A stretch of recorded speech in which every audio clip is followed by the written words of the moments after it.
Yo, hello everyone, welcome to the first tutorial that I'm posting on this channel. Today we're gonna be learning how to make a simple sword in Blender 5.1. By the end of this video, you should have all the skills that you need to make your very first weapon on Blender. So, let's get started. First thing you wanna do is you wanna go on Pinterest. This is where you will find most of the reference pictures that you can use for stuff that you will model in the future. This video we're gonna go with a simple medieval sword. We're gonna be using this one. So what you wanna do is you wanna pick a sword and you wanna download the image so that you can use it as a reference in Blender. So we're just gonna go ahead and do that. After that, go in Blender, click A to select everything in the scene. And delete it, because we don't need the stuff that comes by default when you open a new scene. So, first thing you wanna do is you wanna put the image that you imported from Blender to your scene so that you can use it as a reference. So you wanna go on in front orthographic view by clicking the small X over here. It's gonna put you to this. And after that, you wanna take the picture that you downloaded and you wanna drag it over your scene so that it appears when you go in front auto view.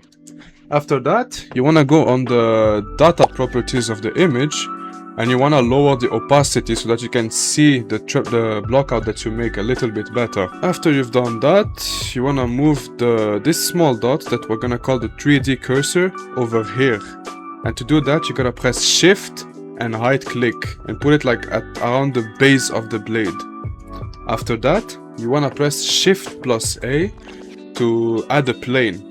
So now we have a small plane over here that we're gonna use to block out the blade. What you wanna do is that right now the plane is like, it's not in the right position. We don't want it to face this way. We want it to face like towards us. So what you wanna do is press R, which rotates the thing, R plus Y and then 90 degrees to make the plane face you. After that, you wanna press S to scale it down. You wanna scale it to like around the size of the blade. Then press J to move it around so it fits better. After that, you wanna go into edit mode. So you wanna press Tab or you wanna click over here and go in edit mode. And then press Alt plus Z to toggle X-ray mode so that you can see what you're doing a little bit better, as you can see over here. So, first thing you wanna do is take the two top vertices and put them at the start of the blade right over here. And then scale them down up so that it fits the blade, just like that. It doesn't have to be perfect, it just has to be mostly aligned. After that you have the top and bottom vertices aligned. You select the two bottom ones, click on 2 to switch to edge select mode. And after that, press E to extrude downwards. What you wanna do is that you wanna trace the whole blade. So you just take this, move it down a little bit and then scale it so it fits the curve of the blade. And you just repeat this until you reach the bottom of the blade. You should be done. So we're extruding this downward, just like that. And remember, S to scale and J to move. So we're gonna lower this down a little bit. And then when you reach the tip, what you wanna do is that you wanna keep scaling down but in smaller increments so that you can capture the curve of the blade. So instead of having long blocks like this, you want them to be small. And then for the tip, what you wanna do is that you wanna extrude the edges again, put them where the tip ends, and then press M on your keyboard and merge at center. What this does is it takes both of the vertices over here and it merges them at the center, so like over here. Now we have a basic blade shape that's 2D. Next step now, to be able to give the blade some volume or some depth, you wanna press Ctrl plus R, which is gonna add a loop cut in the middle of your blade. And after that, you go down here, select both of these vertices and press J to join them, so that we have one big continuous loop. After that, this is where things get slightly interesting. So what you wanna do now is make it so the blade has sharpness, because right now it's just a 2D block and we don't want that, of course. So now what you wanna do is keep going on select mode, edge, and press Alt to select the outline of the blade. After that, press J and move it backwards a little bit. Alright, so now we have one side of the blade, we need the second side now. So what you're gonna do is go in the modifier tab of your plane, add modifier and search for mirror. Now what the mirror does is it duplicates the mesh on one of the three axes, so either the X, Y or Z axis. For this case we want to duplicate it on the Z axis, not the X or Y one. So after you select the Z axis you see this weird overlapping shape, but don't worry, that's normal. What you want to do is go in edit mode, select everything and push it down on the X axis. So it looks something like this, yeah? Now, we need these to stick. So go on your mirror modifier, enable clipping, edit mode, select everything, and push it so they meet one another. Just like that. There you go, now you have a blade. Okay, so now that we have the blade modeled, we gotta make the guard and the handle. So for the guard, what you wanna do is you wanna put the cursor, so this small red dot, in the middle here. So press shift, right click. Alright, so for the handle what you wanna do is you wanna press shift plus A to add a plane, just like the blade. And you wanna scale it so it fits the average size of the handle. So just do this. There we go, that's perfect.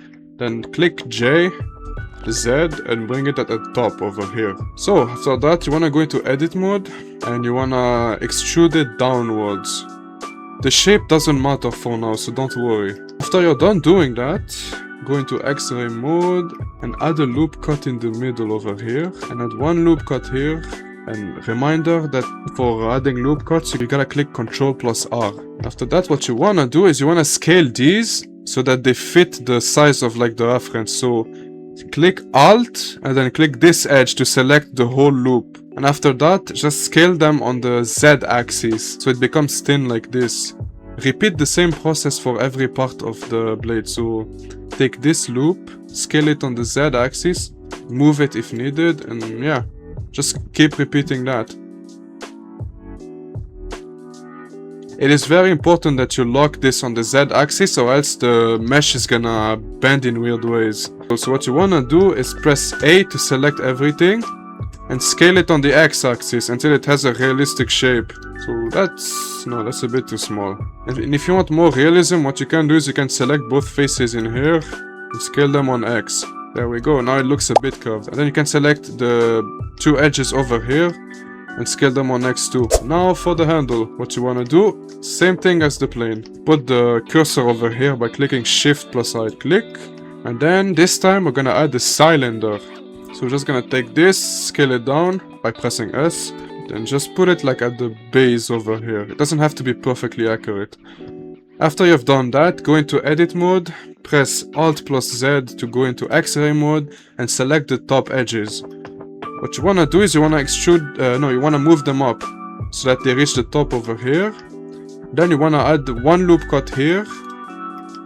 And now go into wireframe mode by pressing Z and selecting this and select the bottom edges. Then just move and scale them on the Y axis so that they fit the reference. And then do the same here, select these edges and scale them on Y. It is very important that you scale on the Y axis or else you're gonna have a weird deformation later on. So yeah, now that that's done, we're gonna click A and we're gonna scale on the X axis so that it becomes an actual handle shape, you know? So here is where things start to get a little bit fun.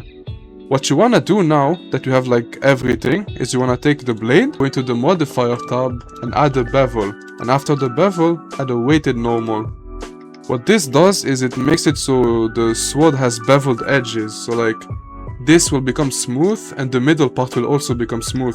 So now we have a very smooth looking blade with only a minimal amount of new topology, which is perfect. And after that we're gonna do the same for the handle. Add the bevel modifier and add a weighted normal modifier. There we go.